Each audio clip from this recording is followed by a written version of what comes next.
পশ্চিমবঙ্গের মাননীয় মুখ্যমন্ত্রী মমতা বন্দ্যোপাধ্যায়ের অনুপ্রেরণায় গ্রামীণ এলাকা ও শহরাঞ্চলের সড়ক যোগাযোগ ব্যবস্থার সার্বিক উন্নয়নের লক্ষ্যে শুরু হয়েছে পথশ্রী রাস্তাশ্রী প্রকল্পের চতুর্থ পর্যায়। পথশ্রী রাস্তাশ্রী প্রকল্প বাংলার ইতিহাসে বৃহত্তম সড়ক সংযোগ কর্মসূচি, যার মধ্যে এবার পথশ্রী রাস্তাশ্রী প্রকল্পের চতুর্থ পর্যায়ে পশ্চিমবঙ্গের ২৩টি জেলায় পঞ্চায়েত ও পৌর এলাকায় ২০,০০০ কিলোমিটারেরও বেশি নতুন রাস্তার নির্মাণ ও পুরনো রাস্তার সংস্কার করা হচ্ছে।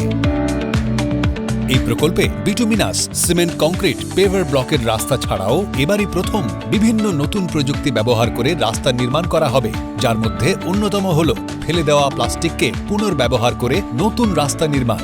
পথশ্রী রাস্তাশ্রী প্রকল্পের কাজগুলি সম্পূর্ণভাবে রাজ্য সরকারের অর্থ বরাদ্দের মাধ্যমে রূপায়িত হবে। সমগ্র রাজ্যের ৩৫,০০০-এরও বেশি গ্রামের এবং ১২৮টি পৌর এলাকার সকল মানুষ এর ফলে উপকৃত হবেন। সাধারণ মানুষ, কৃষক, ব্যবসায়ী, শিক্ষার্থী, রোগী, প্রসূতি মা সবাই এর সুফল পাবেন। এছাড়াও কাজগুলির মাধ্যমে জব কার্ড ধারকদের জন্য ১৫ কোটিরও বেশি শ্রমদিবস সৃষ্টি করা হবে। এই প্রকল্পে মোট ১৯,৪০০ কোটি টাকা খরচ করে ৫৯,৫০০ কিলোমিটারেরও বেশি রাস্তা রাজ্য সরকার নির্মাণ করছে। ২০১১ সালের পর থেকে রাজ্য জুড়ে ইতিমধ্যেই ১,৮৩,০৮৪ কিলোমিটারেরও বেশি রাজ্য সড়ক, গ্রামীণ রাস্তা ও অন্যান্য রাস্তার নির্মাণ ও পুনর্নির্মাণ সম্পূর্ণ হয়েছে। এর জন্য খরচ হয়েছে ৮৩,০০০ কোটি টাকারও বেশি।